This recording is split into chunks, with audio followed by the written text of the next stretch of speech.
Mon image, il y a Jean-Marc Kabunda.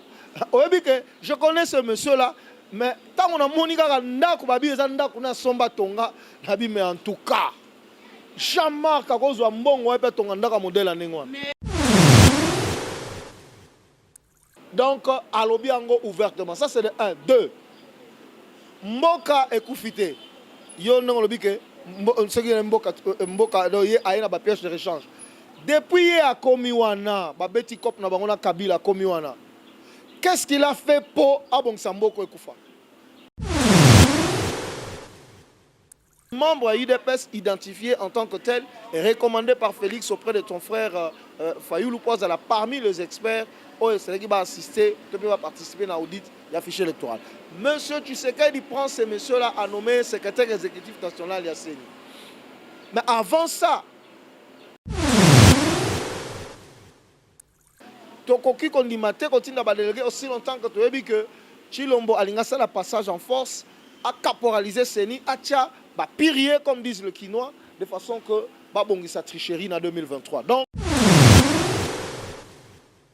parce que Bisso en tout cas, il a mouka totindi mutute, bande kwa FCC tozolanda bango babi bango pe batindi mutute, mais entre-temps, M. Chilombo a trouvé des gens qu'il a nommé là-bas ou qu'il a mis là-bas, entériné Banina Banokuna, soit-disant, alors que nous avons envoyé personne. Et ça, c'est méthode, Bissonaï de pes, Tozaï Kobundanano Kabila Lobby. Lobby, si Koyo Tokomi, la place où M. Tshisekedi, Alingi, a caporalisé déjà justice, a Zako Tchaba, Pirier, membre IDPS, na Seni, pour tricher l'élection en 2023, peuple congolais voit tellement. Merci beaucoup, chers abonnés de 3W Congo France, mesdames et messieurs, vous qui nous suivez à travers nos antennes ou à travers encore notre chaîne TNT, SAV TV, bonjour, bonsoir, ça dépend de l'heure que vous nous suivez dans vos maisons. Bonne année 2022, n'a pas abonné sur Congo France, n'a pas tenu sur Balingaka Josephat, n'a pas tenu sur Basepelaka. Na musala oyo Congo France et sa cabinet to pe produisaka enfin que vous allez informer à temps réel. Merci beaucoup une fois de plus na cadre émission l'heure de vérité. Na cadre l'heure de vérité to meka un peu ko symbole to pe ko lobelaka bosolo to pe oyo za ko le kalambo cannabis na société culturelle politique na ba poignon sur santé pourquoi pas. Tobeka un peu ko balayer point essentiel na kati ya émission na biso. Voilà, sans plus tarder, na linga moté na li lelo na invité na nga liboso ya année 2022 monsieur Adrien Malenga. Oyo bomesana kolanda na yambela kabinoye avec lui tolobelaka politique ya mboka na biso ali cadre na ICD et moko ya ba communicateur na kati ya la muka. Voilà, naïe ensemble to comme kobeta na makamambo kana biso yambo ete to banda to pesi yembote. Mais Adrien, bonjour. Bonjour madame, bonne année à tous vos téléspectateurs, bonne année à tous les Congolais. Merci beaucoup, c'était monsieur Adrien une fois de plus bino batozu biso na katikati inde na onte ko annoncer émission na biso za l'air de vérité, na kati l'air de vérité to simbola kaka bosolo. Voilà, sans plus tarder, tout banana nous na question d'actualité. Comme il est de la Mouka, il est cadre à l'ECD, parti cher de l'honorable Martin Fayoulou m'a dit c'est lui le président de l'ECD, engagement, voilà. Je suis avec lui. Vous êtes devant le secrétaire national en charge de l'administration et de la formation idéologique de l'ECD. Je ne peux pas laisser passer ça. ECD, c'est engagement pour la citoyenneté et le développement. Ce n'est pas comme vous avez dit. Merci beaucoup, Ebunga Kinde. Ok, merci beaucoup, M. Adrien. Nous la question de l'air. M. Adrien, tu kolanda honorable Martin Fayoulou, Nande Komuzitu, Liboso, Yaba Pandi Sango. Ça qui point de presse pour exprimer mécontentement dans bango face ya bayi pandisango yambo cannabis kasi ndenge Martin Fayoulou baloba qui était basali très déterminé pour na ba action sur terrain Monsieur Adrien, la fois dernière, vous télémélaki, vous dépolitisez Sénico, ça, la les 3 membres, hein, il y a opposition, Bazali, entérinée par le président de la République. Si vous avez son sort, parce que parmi les 3 membres, vous Ali proche, il y a Martin Fayoulou. Apparemment, vous nous cachez quelque chose ou encore vous voulez. Bozolinga ko tsepso mo ba mascarade mo be si je peux dîner ba kinwa ba lobaka bolinga bo kanga biso mo ba kitendi mo be entre-temps entre ba leader na bino na kati ba yebi déjà o ba ko sala ba yebi o ba ko luka na le président Félix Antoine parce que moko na kati kuna zali prochainement. Merci maman Josephat. Je crois qu'il faut qu'on rétablir ba fait zali nini.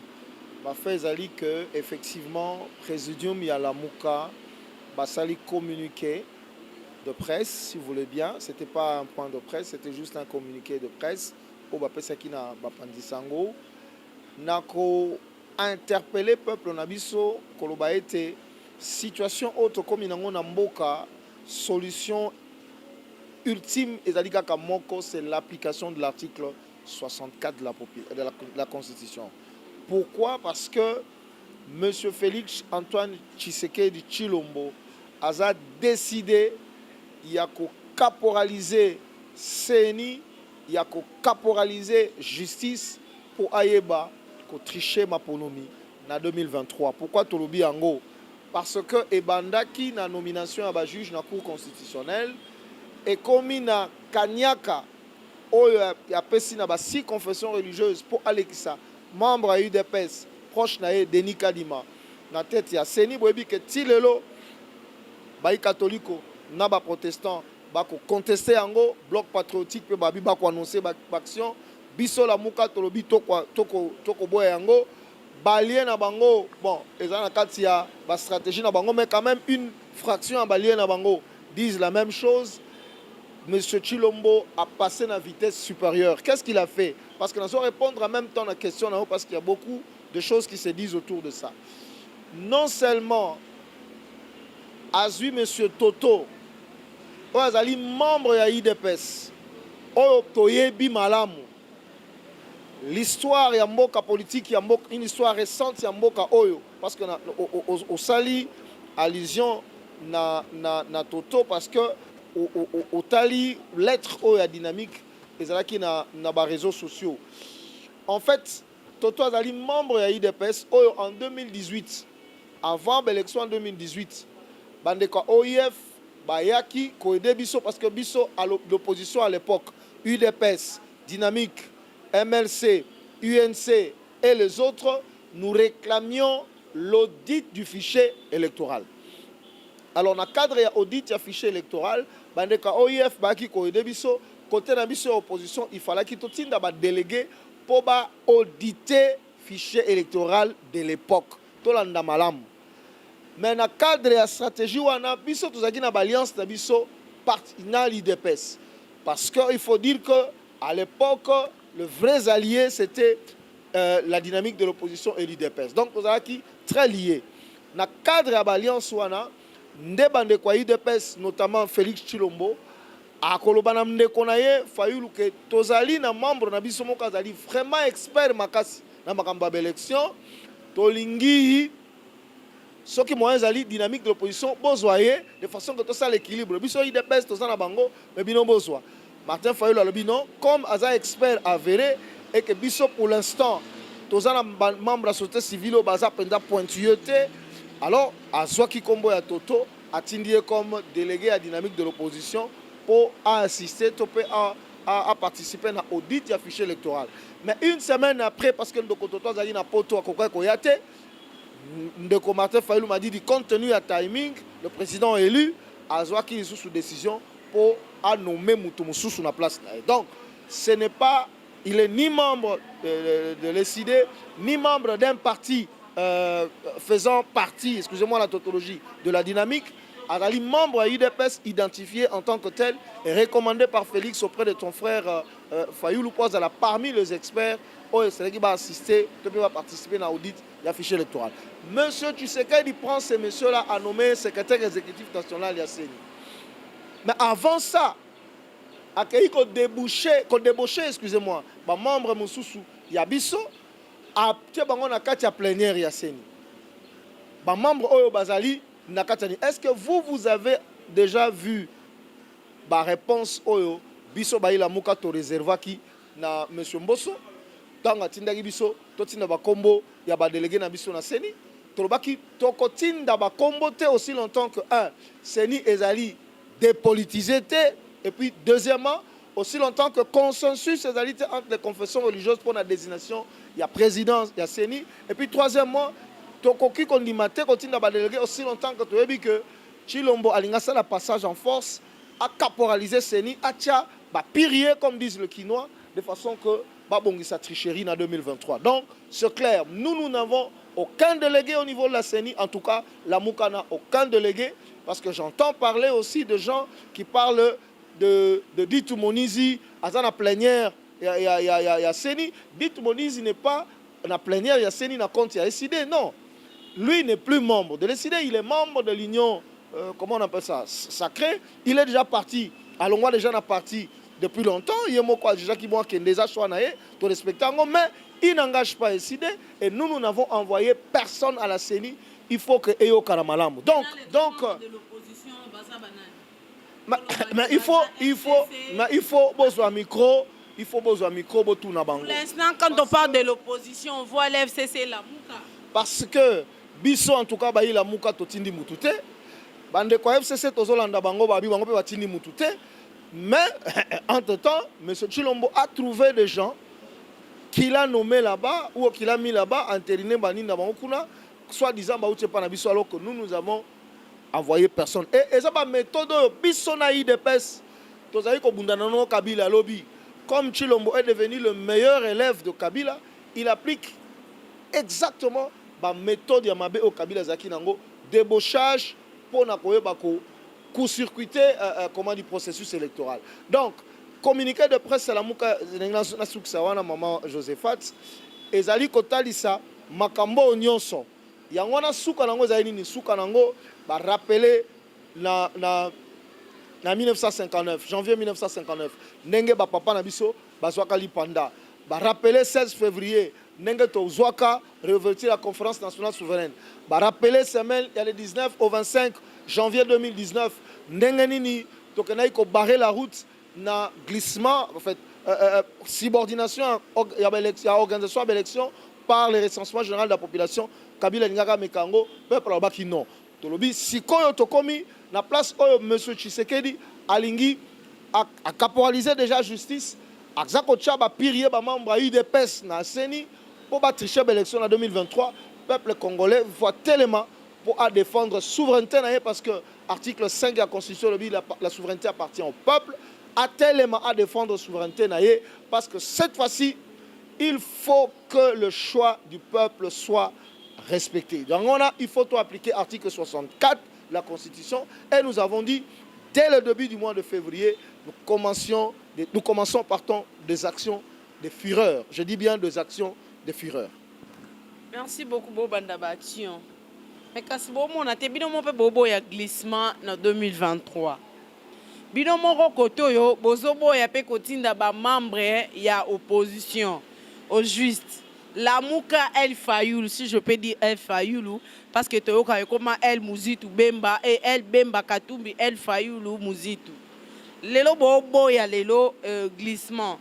Entre temps bon côté mais la bol senga suba action sur terrain. Côté on peut déjà ba entériner déjà ba membre à CENI. Bon, mon atte que pour chaper mon peuple non, maman Josephat, d'abord, la Mouka, elle n'a sûr que les téléspectateurs n'ont pas reçu autant que les gens.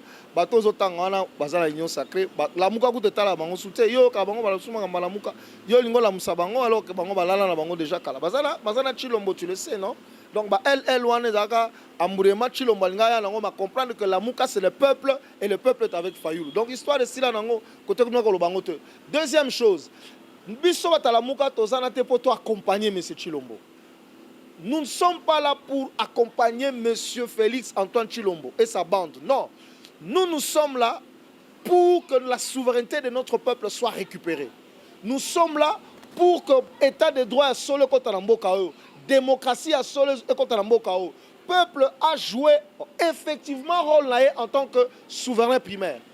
Tout ça n'était pas accompagner M. Tshilombo parce que M. Tshilombo a boutiqué sa CENI et nous allons aller là-bas l'accompagner. Non, maman Josephat, si nous ne prenons pas la résolution d'être rigoureux et sérieux, mboka o écoutez les matés. Vous avez eu Kabila qui a boutiqué sa CENI pour accompagner. Oh, les politiques à chaise vide, vous l'accompagnez. Il boutique son affaire, vous l'accompagnez. Il faut à un certain moment s'arrêter et dire non.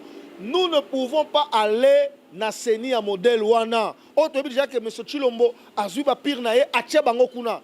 Et puis, Azako violé Mibeko. A Tchebango en violation flagrante des lois de la République. Est-ce que Bino Boka commission mixte paritaire de l'Assemblée nationale de se réunissant qui peut examiner la candidature Kuna? Maintenant, ça devient des nominations entre les amis et vous voulez que l'Amouka, oh, le lois pour incarner l'aspiration au peuple congolais, oh, le lois pour bunda pour la démocratie dans Mboka, oh, le lois pour bunda pour le peuple à recouvrir souveraineté naie, tout que nous comptons na buzo banengwana, tout le peuple na mbutu mbutute parce que ce peuple-là, vous l'avez vu avec Fayoulou dans la rue, Nangaba partout dans manifestation à travers le pays pour dire nous ne voulons pas d'une CENI politisée. Bon, mon équipe de la société civile, bon, mon bloc patriotique, peuple a comprendre que M. Tshilombo, le col Azali, incapable, je répète, incapable et incompétent, a yebi que en 2023, peuple Azali sous Soukout Natina n'a été, rappelez-vous la loja, bah il s'est que fara que tu voté au thé. Bolandaki ba image ou pas?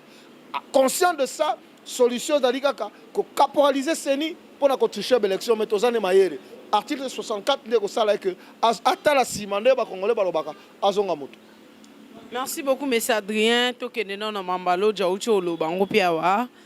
Mais le chef de l'État, quand ça le discours,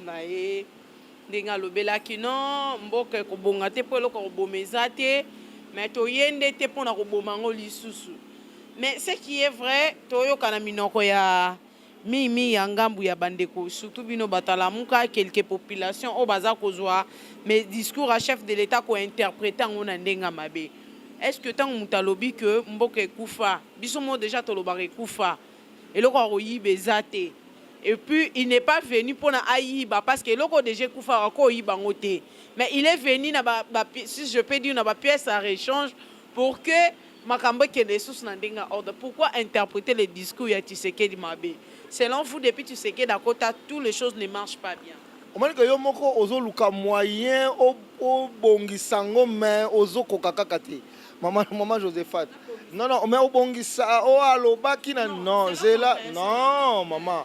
On dit qu'on a une difficulté pour expliquer alobaki dans sens non. On a démontré on a deux faits. Un, il y a Lobi Azali, président de la République. Alobi Bongo. Garant de bon fonctionnement des institutions de la République.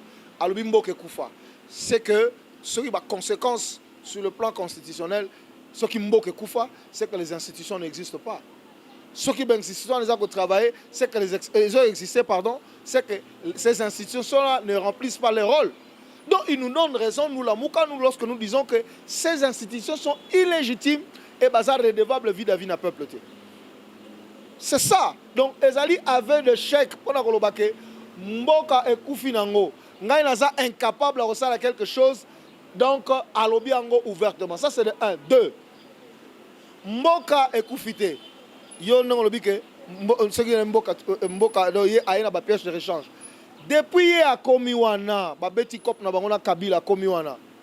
Qu'est-ce qu'il a fait pour Abong Samboko et Koufa?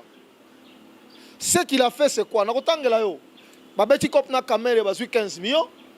Babeti kop na kamere na ba conseiller na ye basali projet il y a 100 jours balé plus de 480 millions. Babeti kop na bandeko na ye et ba master na ye a poto babeti projet Tile Gelou balé sur combien de millions, des centaines de millions. Babeti kop na ba master na ye ba utana mango poto la majorité ba chez couleur ya mikili. Babeti le mango kop ba monter le kwaram balé ba millions dans le peuple congolais. On se comprend. Babeti Kop, oh, gratuité de l'enseignement, tout ça. Mon ebima, gratuité d'enseignement, hein? Et le Romogo, et Salema, et Zate. Donc, Yangonde Tshisekedi a sali pour ne comme pièce de rechange pour la Bongsamboka. Bon, ni comme Maman Josephat. Yo kasi va Congolais va souffrir, parce que va Congolais parce que na droit que vous en mengambo côté. Non. Monsieur Chilombo est un incompétent. Je le répète, c'est un incompétent. Il est incapable de pouvoir apporter des solutions aux problèmes des Congolais. Yango wana, donc il vous le dit clairement. Mboka kufa nango siko. Siko ya abi kelo ka oyibe sate. Ba mbongo no suba oyiba wana. Eke. Po ayobio d'ailleurs mboka ngu te se kufa nango eza lokuta. Bongo siko yo ba militaire IDPS ba lancer opération bêta conseiller. Pour nani?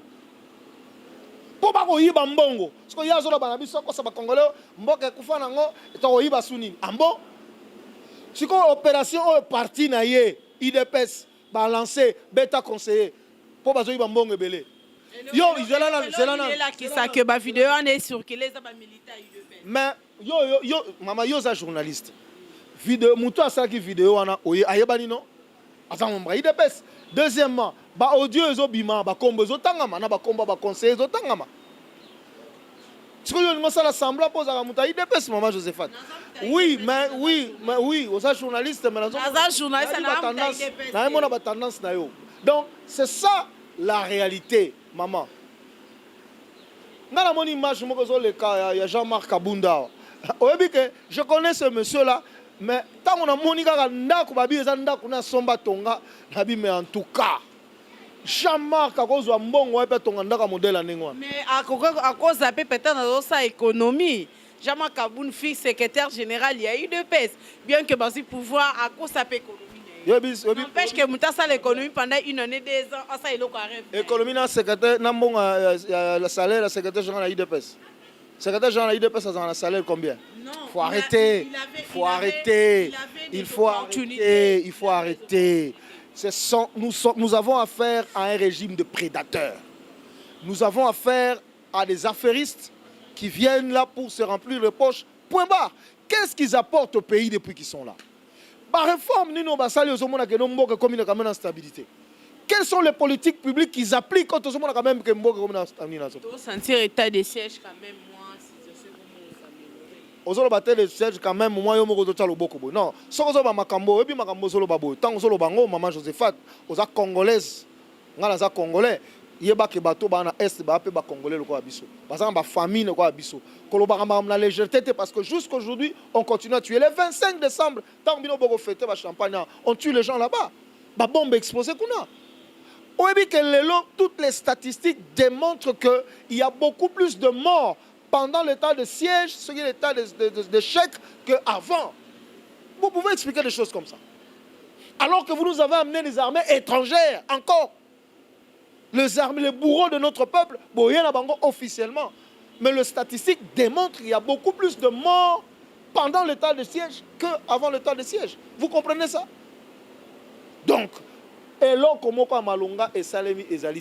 aujourd'hui, le spectacle qui nous offre,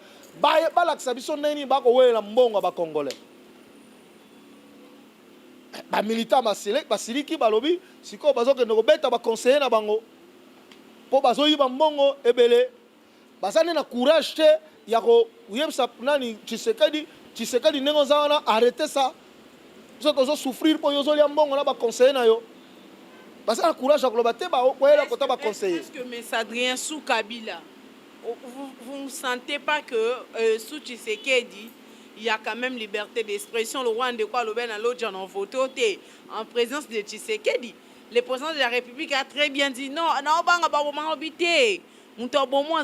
c'est ça la bonté de la démocratie.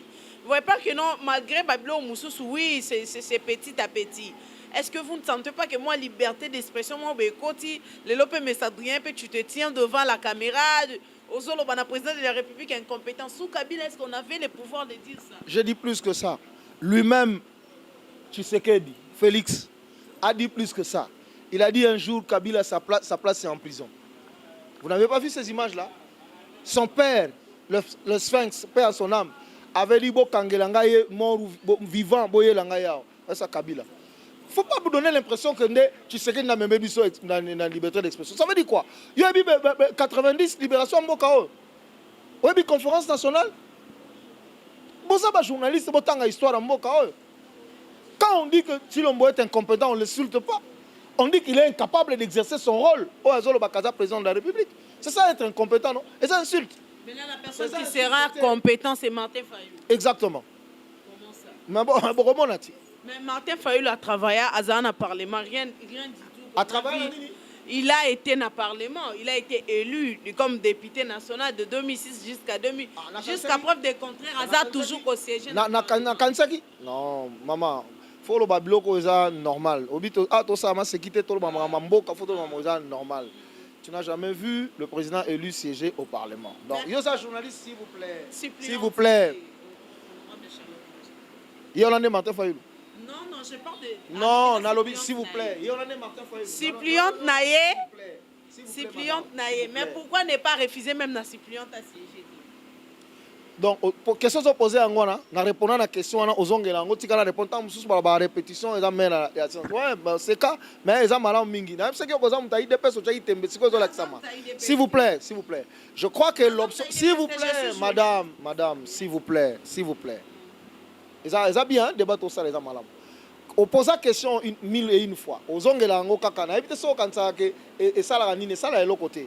L'option a été levée pour nous que nous allons laisser nos députés au Parlement. Oba bunda bitumba. Tala bitumba Ados Ndomba sako bunda na Parlement. Tala bitumba Charlotte Massala sako bunda na Parlement. Toko bunda dans l'intérieur. Et nous avons des informations fiables. Eux autres la carte permettent biso de l'auto bunda. Donc nous avons deux fronts, le front intérieur et le front extérieur. Tobanango le lote même temps que Kozaki lié à Etienne Tshisekedi, on faisait ça. On appelle ça la convergence parallèle. C'est notre stratégie politique.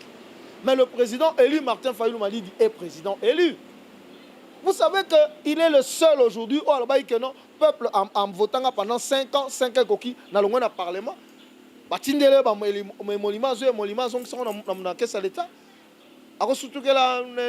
Le peuple lui a confié la responsabilité à diriger le Parlement. On a dit distraction. Donc, au distrait, logique, dans un raisonnement, au distrait, je suis toujours focus sur l'essentiel de Tokoloba. Martin Fayulu est compétent. Oui, mais si tu peux prendre le background de Félix et tu prends le background de Martin Fayulu, tu compares ça? Félix, est-ce que vous pouvez me démontrer que Félix, un jour, a traité un dossier sérieux de A jusqu'à Z dans le bureau? Ça a été une semaine à traiter avant qu'on m'a place Kabila Tchewana, la compagnie Nin, la société Nin. Et vous voulez le comparer avec quelqu'un qui a été directeur général d'ExxonMobil? Mais la Kabila qui est devenu le président de la République pendant 18 ans, il a géré où il a été dans un bureau, signer les dossiers et tout comme ça. Mais conséquence, mais Mimboka, dans le cas Kabila, à côté de background à Malonga, à Bongsimboka. Yawapi. Société partenariat avec Kabila Wapi. Ça encore, vous êtes des journalistes, il faut chercher l'information. Il ne faut pas aller dans la rue, dans le Parlement, debout de l'IDPS. Comme tu vas là-bas, tu prends l'information, et commission d'information. Est-ce que nous avons signé un partenariat avec Kabila Moukolonine? Il faut me dire, quand est-ce que nous avons signé un partenariat avec Kabila? Ça encore, ce sont les choses qui se racontent sous les arbres dans le Parlement de Boaï de Pes. Ça, même les téléspectateurs ne nous prendront pas au sérieux sur le Makambaboy. Nous, on n'a pas fait l'alliance avec Kabila, Madame Colonie. L'allié de Kabila naturel, c'est Chilombo. Qui ne le sait pas? Qui ne le sait pas? Là où il est à Union Sacrée, il est avec qui? Donc, Bissot, on a l'alliance. Na Kabila, tête, on a l'alliance na Kabila. Nous avons fait l'alliance avec le peuple. Le combat que nous menons, c'est le combat du peuple congolais. Et tout Congolais qui pense que Lelo, Lamouka, Fayulu Mouzitou va incarner le combat du peuple congolais, ils sont les bienvenus. C'est tout. Mais nous n'avons jamais conclu une alliance avec Kabila. Qu'est-ce que Kabila peut nous apporter aujourd'hui qu'il ne pouvait pas nous apporter hier? Qu'est-ce qu'il va donner à Fayulu aujourd'hui qu'il ne pouvait pas lui donner hier? Mais Mouzitou, qui est aujourd'hui proche de Fayulu, a travaillé avec Kabila. Mouzitou, qui est aujourd'hui proche de Fayulu, Azamoutou, a signé dossier à Ram, c'est lui, les commanditaires. On a tout suivi qui bat ça. L'Assemblée devant les élus du peuple. Comment est-ce que Aloba Kabira, ça a commencé sous Mouzitou. Aujourd'hui, quand vous parlez de RAM, vous voulez accuser le régime Batunio, ceux qui sont proches de Kabila de mauvais. Donc, on peut dire aujourd'hui que Fayulu aussi est mal entouré parce qu'il est près de Mouzitou qui a travaillé avec Kabila aujourd'hui. Madame, aux journalistes, mon quoi, mon aîné, ton respectateur, y compris, il faut chercher l'information.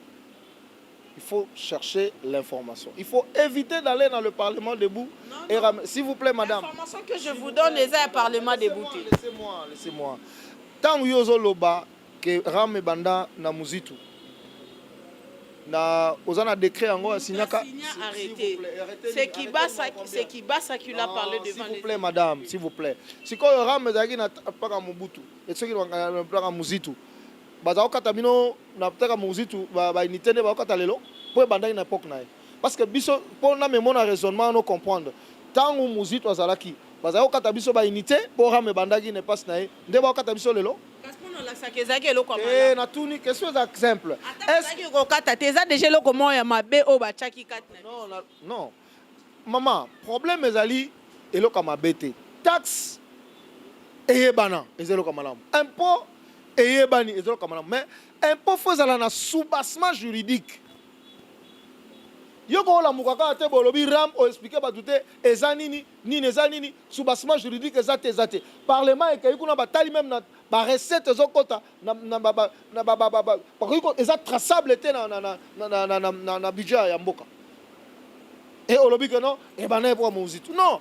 Ram ezali copie ya ba chécoulaire o baza tout autour ya monsieur Chilombo babi que tozwa mbongo wapi lokola bamsu baliaki déjà na 15 millions ba l'été 450 millions ya 100 jours ba l'été babi to créer loko wana de façon que bang bolombo peuple congolais au parlement on dit que mbongo trace ram ezate ba bengi ministre zolo bana comme monsieur Zotanga wana o déjà to yebi passer na e nani azali alobi ono 26 millions kaka 26 millions kaka s'il vous plaît 26 millions kaka ndé kotaki. Mais 26 millions quand côté.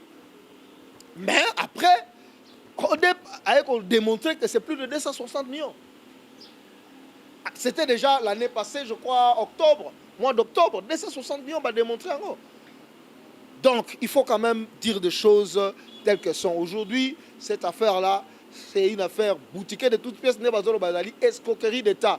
Et on ne peut pas tout le temps dire que Chilombo ne connaît pas. Non. Balobaka, il n'y a pas de mauvais chef, il n'y a pas de mauvaise troupe, excusez-moi, il n'y a que de mauvais chefs. Et vous ne pouvez pas avoir le projet de 100 jours, Mbonge Kei, au Sali Chile Gelou, Mbonge Kei, 15 millions, Mbonge Kei, Ram, Mbonge Kei, même Mbonge à Covid. Même Mbonge où tu banda Covid, Chile Lo, c'est la riposte, un payé, Mbonge Wana, et Kenda, de tout ce monde-là, tout le monde est libre, Willy Bakonga, tout le monde est libre, parce que ça Quand on a des alliés, c'est dans Moulaï. Pour ce qu'on a des Willy Bakonga Moulaï, tant au Kotabo, on les regarde la famille Tshisekedi, au moment où tout le monde a Tshisekedi. Donc pour éviter Singa Moulaï, Bakati Singa, moi la Tambola. C'est ça. Donc ça va copo, va remettre en poto. Va cop ne va remettre à la tête du pays et c'est le Congo ne mérite pas ça. Le Congo ne mérite pas ça. Et voilà pourquoi l'article 64, il faut banda déjà. To banda déjà d'action, mais on va intensifier les actions. Pour que Bato va comprendre que le Congo n'est pas un no man's land. Le Congo appartient aux Congolais et les Congolais sont debout. Nenga lobi mboka kufa, mboka la biso kufa te. Et ça la difficulté, to relaxa mo kinmomba ke Congo kufa pe to telema. Pour Congo za la nenga lumumba lobaki le rayonnement de l'Afrique tout entière. Merci beaucoup M. Adrien Toko Minasuka. Vision topé combat il y a honorable Martin Fayulu pour l'année 2022 topé pour la prochaine élection les alinini ba diaspora ba retenu. Non, mais le combat de Martin Fayulu est connu. C'est le combat pour la récupération de la souveraineté de notre peuple. Le combat pour l'instauration d'un véritable état de droit. Le combat pour le renforcement des piliers de la démocratie. Le combat pour l'émergence du Congo, pour le développement du Congo. Parce que Fayulu Alobaka, tout le temps, la finalité de toute politique publique, c'est le développement humain. C'est ça le défi que nous avons ici. Et nous, au Congo, nous avons tout ce qui est nécessaire pour que le développement humain soit une réalité dans notre pays. Nous ne pouvons pas vivre dans la vivre même dans la capitale, insécurité, alors que nous avons tout ce qu'un pays doit avoir pour être un grand pays. Mais vous pouvez avoir tout. Si vous avez un leadership faible comme le leadership de Chilombo, si vous avez un leadership incompétent comme celui de Chilombo, le pays va aller nulle part. Il faut maintenant un leadership fort pour aller transformer la potentialité en Mboka créer de valeur ajoutée, comme on dit. Que l'économie congolaise crée de valeur ajoutée, qu'on crée de richesses, qu'on puisse sécuriser notre territoire, qu'on ait une diplomatie. On a la sous-région à travers le monde, qu'on respecte. Le pays voisin vont nous respecter parce que nous aurons une armée véritablement nationale, équipée, formée, dissuasive, armée. Et nous aurons, une administration publique viable, qui gérer bateau. Tous les piliers d'un État moderne est élémé pour que le Congo soit comme le monde maladie. Et je le répète, c'est important, le centre, le rayonnement de l'Afrique tout entière. Donc, c'est ça le combat que nous sommes en train de mener. Mais pour y arriver, il faut d'abord que le peuple congolais ait la possibilité de pour nos bateaux, ait la possibilité de sanctionner Bango.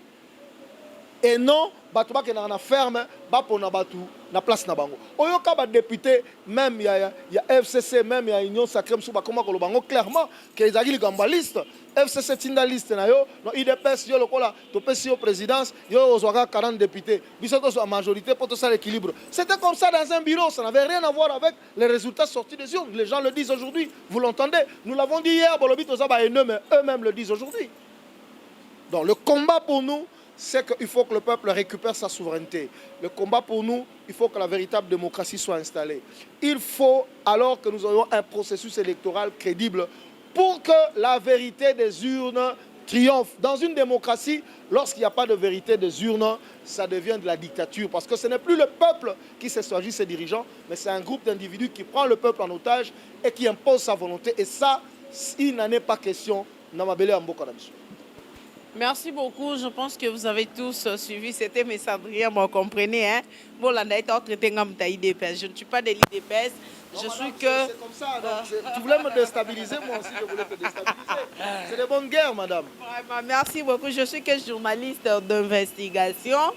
Merci beaucoup à Onésime Canardo qui était derrière la caméra. Et surtout, faites-nous confiance. Vous ne tirez pas dessus. À nous revoir à la prochaine. Bye.